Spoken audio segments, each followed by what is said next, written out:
You are listening to and streaming a More Perfect Union on KBLA Talk 1580. I'm Dr. Nii-Quartelai, and delighted to welcome back to the show my friend, my brother, Dr. Jonathan E. Collins, professor of political science at the Columbia University, also our resident democracy scholar. When this story broke, in fact, I got an early warning at 6:30 a.m. Pacific time that watch your box because something's about to drop.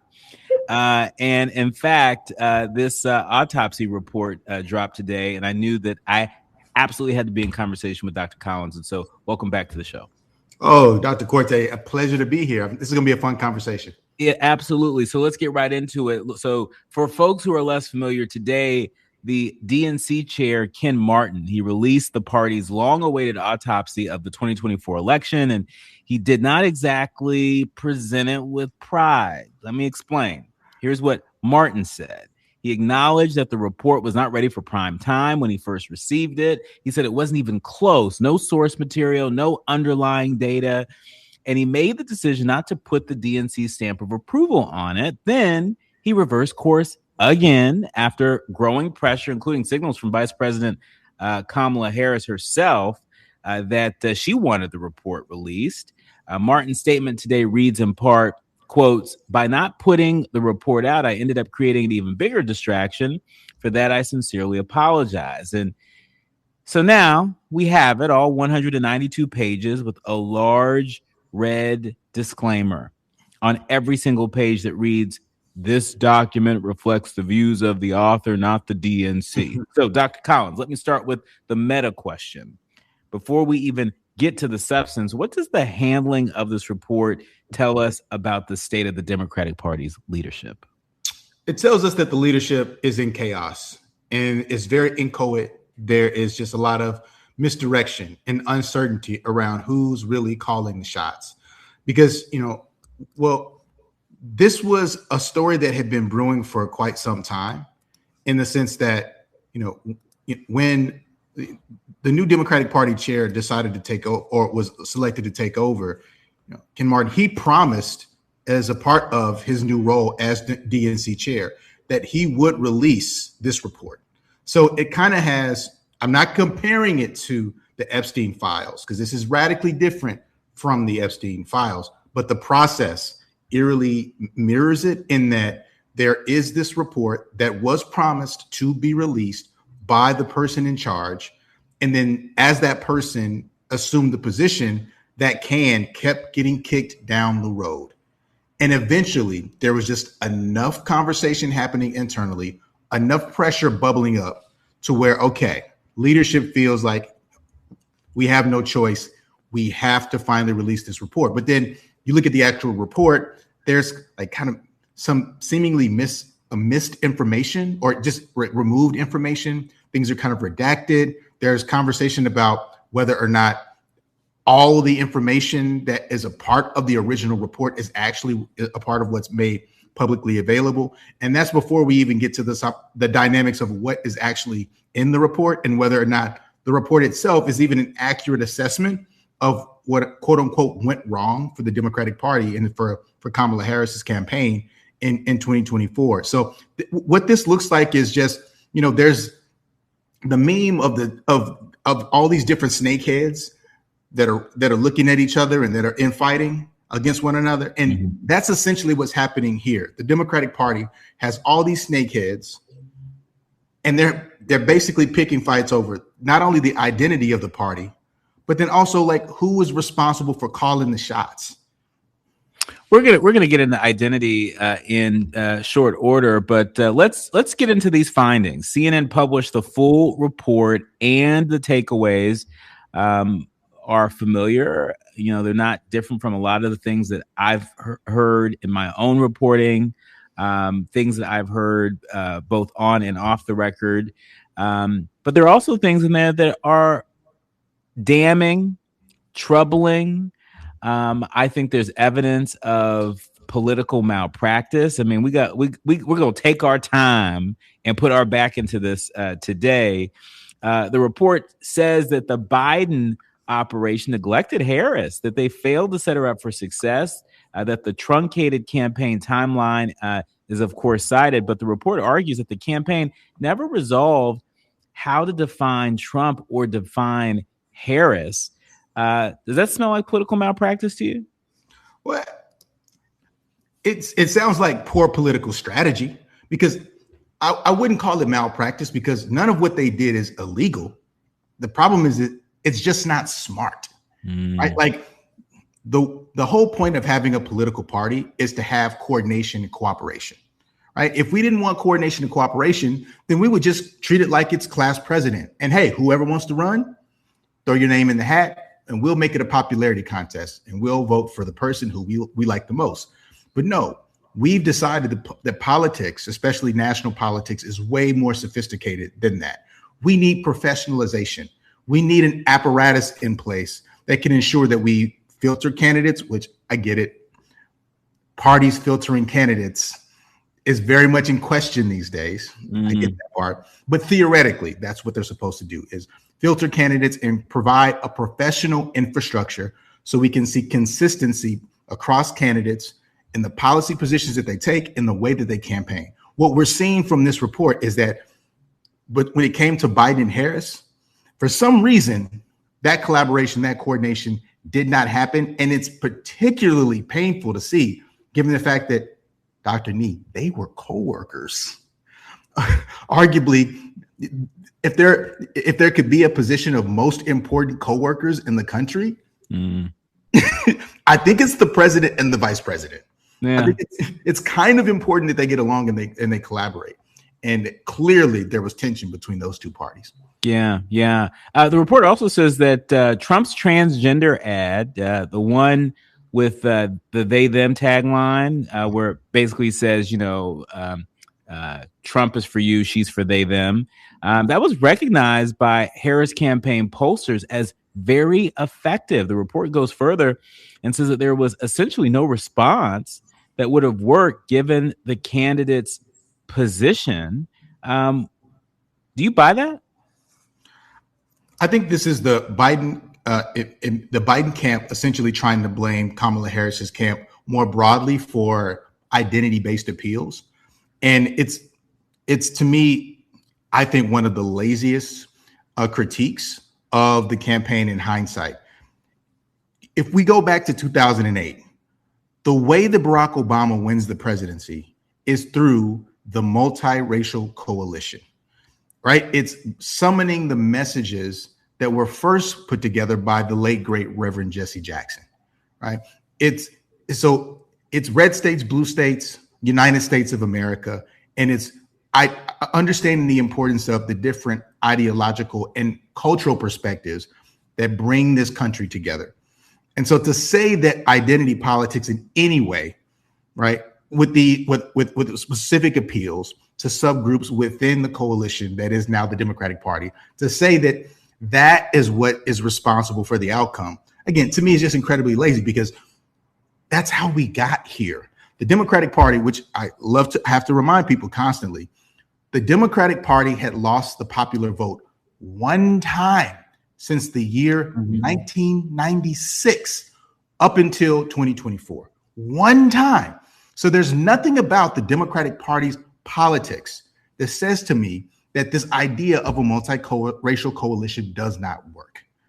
The problem was the lack of coordination between the campaigns. The problem was Kamala Harris had, I believe, 107 days to campaign for the presidency. And it sure would have helped if Joe Biden had have initially come out when they made the decision to allow her to run, to actually be a vocal figure in backing her campaign. I mean, we got very little support publicly from Joe Biden until it was absolutely necessary. And so the public pressure from journalists just made it just insurmountable that he had to say something. To me, that's way more important than identity appeals, because again, it's the folks who have the different cultural backgrounds and perspectives that have carried the Democratic Party now for over 20 years. I want to stick with this conversation around identity because folks have been buzzing about it all day. And, identity politics is a term that folks have been using to try and wiggle out of having to have any sort of direct outreach or direct appeals to Black folks, to LGBTQ folks, to women. There's a school of thought out there among folks on the left that say, well, maybe we need to be more centrist, right? I mean, we're seeing groups like Third Way come out and, essentially promote that point of view among others. This report clearly takes a shot at identity politics. It calls for the party to pivot towards, quote, middle class appeal. We're already seeing that language generate real debate within the party, and some see it as a necessary correction. Others, perhaps Dr. Collins is among them, see it as a dog whistle to abandon core constituencies. When we come forward, Dr. Collins is going to tell us himself. Where does he stand on this? What's his analysis on this as professor of political science at Columbia University, as a proud Morehouse man, as our resident democracy scholar, and a UCLA alum? He's pulling from coast to coast, all different directions. You're listening to and streaming A More Perfect Union on KBLA Talk 1580. More with Dr. Collins when we come forward. You are listening to and streaming A More Perfect Union on KBLA Talk 1580. I'm Dr. Nii-Quartelai, and we're in conversation with Dr. Jonathan E. Collins, professor of political science at Columbia University, our resident democracy scholar. Before the break, Dr. Collins, I was asking you about these dog whistles that we're hearing in the aftermath of the release of this DNC autopsy, so-called autopsy. I mean, it really is an incomplete report. But what say you about folks who are calling for the party to pivot away from identity politics, quote unquote, to towards more middle class appeal? Is that speaking in code, trying to abandon Black folks and women folk and LGBTQ folk, or is it something else? You're playing into the wrong hands, because you're creating a false dichotomy here. Show me folks of color, LGBTQ folks, immigrants. Show me anybody who identifies as a part of any of the groups I just named, and show me versions of folks within those groups that don't care about economic issues, that don't care about affordability issues, that don't care about climate issues. I mean, that don't care about issues like abortion, that was the primary issue driving the presidential campaigns back in 2024. This idea that the Democratic Party focuses too much on identity politics, and that's the reason that explains the defeat in 2024, it makes no sense. Because again, what you're doing is you're assuming that those identity groups who are receiving those appeals don't care about actual, rubber meets road issues. And it couldn't be further from the truth. When you go and you talk to Black organizations, Black activists, one of the things that they're always pushing for is more practical policy solutions, things that bring real resources into Black communities and address and finds ways to address things like affordability, things like housing, things like gas prices, things like groceries and food, things, unemployment issues, pathways to entrepreneurship. The idea that identity politics is the problem means you don't understand what identity politics really means. Come on now, tell the people, Professor. Tell the people. Yeah, it is a means, not an end, right? We organize by groups because that's the best way to assert in amass political power. We don't organize by groups because we want our groups just recognized. That is not the end game of identity politics. The end game is to have the same kind of functioning economy that the white Midwesterners say that they want. If anything, when you're talking about identity politics, you're really talking about, or what we've really seen in America, is the rise of white identity politics. Come on now. And this is empirically proven too. So if you look at survey data, we've seen a rise in the number of white folks who actively identify as white. That's increased significantly over time since the year 2000. We're seeing more and more white folks actively identify as white. And so when you're talking about identity politics, it's easy to blow the dog whistle and place the blame on the folks of color. The real folks who are organizing around race, right? It's the guy who brings in the white nationalists into his campaign and into his administration. It's the guy who who encourages people who look like him to overthrow the government and change an election outcome, pardon them, and give them reparations. Come on now. That is identity politics. Right? What folks of color have been pushing for is just justice. Justice, jobs, a place to live, affordable life, dignity, humanity, the right to exist without the cops beating you down and shooting you in broad daylight. That's identity politics. Okay. Yeah. There's a poll that was out today from the Times that Democrats basically show strength in this generic ballot going into the midterms, but there are some concerns around these deep internal divides. Nearly 3/4 oppose military aid to Israel, and there's frustration about whether the party is fighting hard enough. Dr. Collins, tell us, how does this DNC autopsy, or this fight around the autopsy, how does it factor into what Democratic voters, particularly Black Democratic voters, are feeling right now?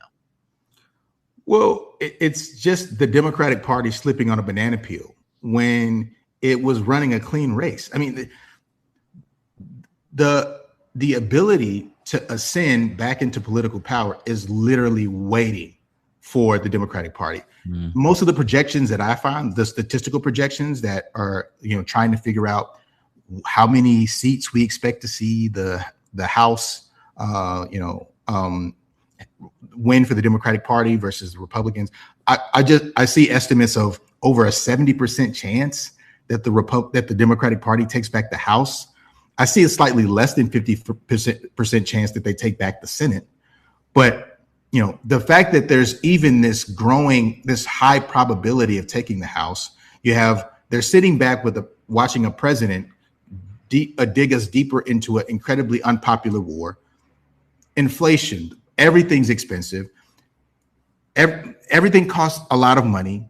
Hardly anybody has the kind of job that they need to be able to afford the things that they need to buy. White collar jobs in particular are going down. We have so many folks who are federal workers, so they're directly impacted by the president's decisions, fired by agencies commanded by the president who are out of work. The conditions are right there for the Democratic Party to just sit back and say, hey, look at your man. And for some reason, they want to self-implode by releasing this autopsy and giving the Republican Party ammunition to say that the party is dysfunctional. I don't understand this. Yeah, if getting in your own way was a political party right now, it would be the Democrats. There's no other way to look at it. Let's hope that folks, work this out of their system over the summer so that people can concentrate, on winning in November. But my goodness. The report's 192 or so pages. And, I've been reading through it all day and, exchanging notes with people, all day about it. And, one of the nastiest parts about it is the number of senior staffers that really put the bag before democracy. Yeah. That's the way I see it. Yeah. This was a big, huge payday for a number of senior officials on the Harris-Walz campaign. And I don't think that should go unnoticed. I don't think that at all. I mean, some of these numbers were just crazy. I saw one number that really sort of stopped me cold, and I wanted to make sure that I shared that with you and with our leaders, learners, and listeners, because it's gross. 71%, or $818 million spent on advertising, a little over $100 million on campaign events, $88.6 million on administration, salary, and overhead, and just $65.6 million on voter contact. Now, Dr. Collins, you ain't winning nothing if you aren't investing in voter contact, right? And, and I know there were stories coming out of battleground states like North Carolina, battleground states like Pennsylvania, where the first time that folks received a knock on the door from the Harris-Walz campaign was for GOTV. Yep. Anybody in the organizing business, that you can't just skip to get out the vote. You have to actually persuade people to vote for you, right? And yep. So, the fact that they didn't invest nearly enough in that, but they're putting ads on the Sphere in Las Vegas for, hundreds of thousands of dollars. Make it make sense. When you go through and you follow the money, what it seems very clear to me is that there are a number of people who have no business working on any future campaign. Oh, absolutely. It showed that they thought that they could win this election, or at least the elite insiders within the party thought that they could win the election through penthouse politics. And that's not what's going to get it done. What's going to get it done is a strong ground game. And I think what's lost in this too is because of the total electoral votes, right? Because, Harris lost the Electoral College 312 to 226. Mm-hmm. But there were about 6 states that she lost within a 3-point margin. Mm-hmm. North Carolina, Nevada, Georgia, Pennsylvania, Wisconsin. If she wins those states that she lost, again, within a 3 percentage point margin, she wins the election and wins the Electoral College with 306 Electoral College votes.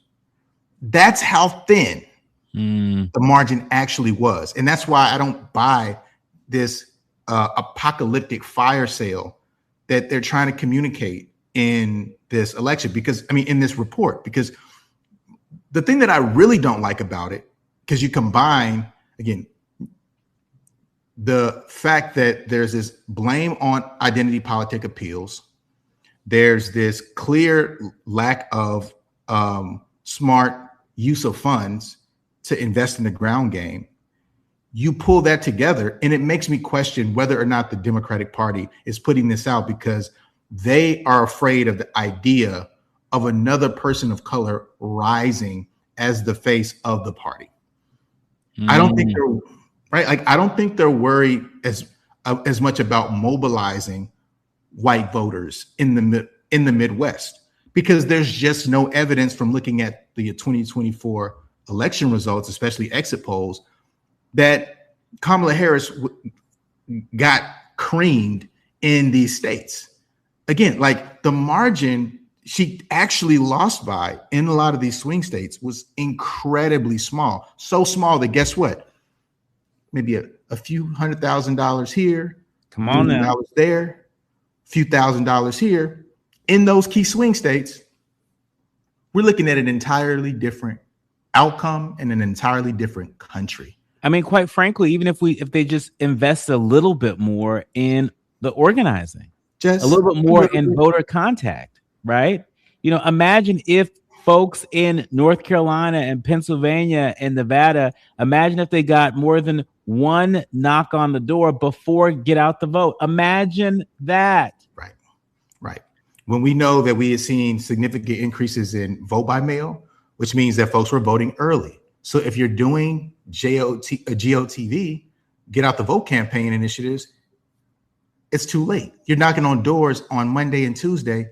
Folks have already voted that Saturday, maybe even that Tuesday before. That's right. It's just, they're revealing their own their own shortcomings. Yeah. And the shortcomings are, some problems are very difficult to solve.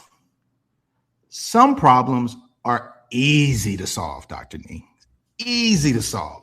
All they take is the slightest amount of brain power, Dr. Nee. Just obvious problems, right? This is the American politics version of your shoes are untied. Right? Like, and so to your point, you may not need a new pair of shoes. There are folks out there trying to sell us on a new pair of shoes. You may not need a new pair of shoes. You may just need to tie your shoes. When we come forward, we're going to get another reality check from Dr. Collins, a California reality check. Steve Hilton, Spencer Pratt, and the fight for Latino voters. You're listening to and streaming A More Perfect Union on KBLA Talk 1580. All right. In our remaining minutes, we're going to get a California reality check. Steve Hilton, Spencer Pratt, and the fight for Latino voters. I'm not sure if folks have seen this, but there was a piece in the LA Times today that caught my attention, a piece about failed California gubernatorial candidate. Well, not failed because he's running, but California gubernatorial candidate Steve Hilton and reality TV personality Spencer Pratt, and how they share recognition that Republicans need Latino voters, not Trump, not MAGA, but Latino voters in order to win. Hilton, of course, is one-time Fox News host who's running for governor, and Pratt, who's running for mayor of Los Angeles, are now in this sort of strange alignment. Both understand that the party's future with Latino communities requires actually showing up, actually listening and delivering, not just running anti-immigration ads. And here's the irony here.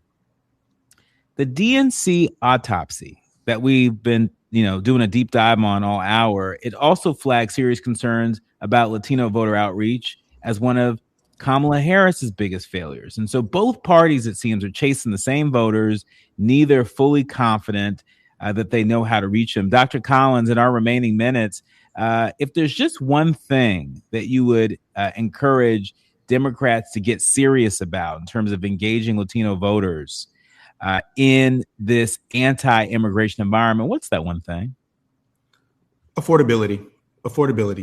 I mean, obviously, Latino voters are going to be very interested in immigration reform, especially more comprehensive immigration reform. But don't lose sight of the fact that Latino voters care a lot about economic issues, right? Whether it's opportunities for entrepreneurship, whether it's opportunities for employment advancement, addressing unemployment, ensuring that there are employment benefits in place. Do not sleep on the fact that those pocketbook issues are incredibly important to Latinos, because I know a lot is made of the fact that Kamala Harris supposedly underperformed with Latinos. Don't get it twisted, though. The majority of Latino voters still, according to exit polls, voted for Kamala Harris. And when you're thinking about and projecting onto Kamala Harris this whole Latino voter regression, keep in mind that we're talking about Latino voters nationally. And I know there's this concept of Latinidad, but Latino voters are very different across the country. And so don't mistake Florida Latinos for California Latinos. Yeah. And California Latinos very much progressive values, progressive issues, double down on what has been successful for years now. Dr. Collins, in our remaining minute, time's tight. In our remaining minute, what is the most memorable moment from this week related to the NAACP SCE boycott? That's been trending on social media. It's been all in the news all this week. What's the most memorable moment related to that boycott that is sticking with you as we bring this week to a close? Most memorable moment is just the national conversation that is created. I mean, I think this has been kind of the elephant in the room with college sports for years now, that these Black athletes are carrying the torch and providing all of these resources for college programs in the South that politically allow the interest of Black people to be left to the wayside. And just to see national Black unity around the idea of identifying and solving this political problem, this has been a long time coming. It's been a very long time coming. NAACP's call for the sports boycott. We're going to continue to follow that as it develops.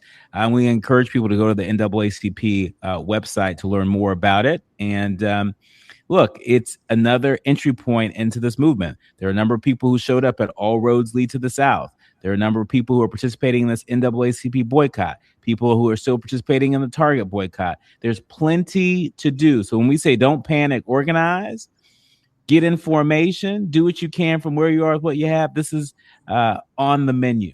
Our thanks to Dr. Jonathan E. Collins, our resident democracy scholar and great professor of political science at Columbia University. Have a great Memorial weekend. You too, brother. All right. You take good care. When we come forward, we're talking about the Michael Jackson biopic with the man that played Michael's security guard. You don't want to miss that. Plus, Tavis Smiley's conversation with Representative Jim Clyburn. You don't want to miss some of the highlights from that. You're listening to and streaming A More Perfect Union on KBLA Talk 1580. You are listening to and streaming A More Perfect Union on KBLA Talk 1580. I'm Dr. Nii-Quartelai, your host and White House correspondent, joining you in afternoon drive time. Yes, we are having a lovely day here in the Bay Area where I'm located at the moment. And it's going to be a lovely weekend here across the Golden State. And just the kind of beginning to a very special Memorial Day weekend. I'm in touch, and so you be in touch. Be sure to follow me on all the socials at Dr. Nii-Quartelai. Just type in Dr. Nii-Q, DRNIIQ, and I pop right on up fresh for you to follow. Also, be sure to download the KBLA app. That way you can take us with you everywhere you go. And while you're at it, go ahead and subscribe to A More Perfect Union podcast powered by KBLA Talk 1580. That way you get to catch some of our most memorable episodes. There's always something to remember in every episode, but there are some conversations that just kind of stay with you. And so if you want to tap into that, go ahead and subscribe to A More Perfect Union podcast. All right. Now, listen, it's time for your national news roundup. It's time for you to decide the good, bad, and ugly headlines of the day. And kicking us off, I was just talking about Memorial Day weekend, which means for some people road trips, which means for some people gasoline, which may be a reminder of one of the biggest headlines around the world, around the oil markets, Iran, and more. And so let me just say that the head of the International Energy Agency, they're issuing a stark warning today. They're saying that oil markets may be heading into what they call the red zone by July or August. Since the U.S. and Israeli-led strikes against Iran began on February 28th, shipping traffic through the Strait of Hormuz is virtually halted. The strait, through which roughly 20% of the world's oil and liquefied natural gas normally passes, it's effectively closed. More than 14 million barrels per day of oil supply have been removed from global markets, and the IEA has called the largest oil supply crisis in history. That's what they're calling this. Brent crude is currently trading around $108 a barrel, down from wartime highs of $126, but still dramatically above the $70 per barrel level before the war started. So for all people out there saying, well, you know, gas in California was already high. Yes, gas in California is higher than a lot of other states because of our environmental standards here in California, right? But set that aside. We're currently at least $1.50 above that. And so the IEA has been releasing strategic reserves at a rate of 2.5 to 3 million barrels per day. But there are warnings that those reserves are not endless, and the initial 400 million barrels released will run out by August. The single most important solution is a full and unconditional reopening of the Strait of Hormuz. The biggest pain will be felt in developing Asia and Africa. And they're worried about the global food security because of these energy issues. And so, look, the situation that will affect gas prices, that's just the beginning of this. Heating costs, airline tickets, and the broader cost of living for Americans heading into the summer. Hold your hat, get ready. In other news, did y'all hear about this Ebola-related flight diversion to Canada? A pretty jarring moment in international travel. A Detroit-bound flight was diverted to Canada after it was discovered that a passenger from the Democratic Republic of Congo had boarded the plane in error amid the ongoing Ebola outbreak. Can you imagine that? According to NBC News, the passenger should not have been cleared to travel, and public health officials in the U.S. and Canada are working to contact and monitor other passengers on the flight. The situation is under investigation. It's a developing story. We'll continue to bring it to you when we can. But before we get to our guest, let me just say that Lionsgate announced today on a quarterly earnings call that Michael, the record-breaking biopic about the king of pop, is already in active development for a sequel. Lionsgate film chief Adam Fogelson said, and I quote, "We're really excited about the progress we're making with respect to a second Michael film." The first film, of course, has grossed more than $700 million at the global box office since April 24th. It opened with a $97 million domestic opening that first weekend, which is a record. And the film, it ends in 1988 mid-story with the words, "His story will continue." And so they're making good on that. The man who helped bring this film to life, Keelan Darrell Jones, is he's with us. You don't want to miss this conversation when we come forward. And a little bit later, you'll hear a very special conversation between Tavis Smiley and Representative Jim Clyburn. He had a lot to say about voting rights and the reaction from the civil rights community with regard to voting rights. He had a lot to say about some key races here in California and beyond, and also where we go from here. You're listening to and streaming A More Perfect Union on KBLA Talk 1580. More when we come forward.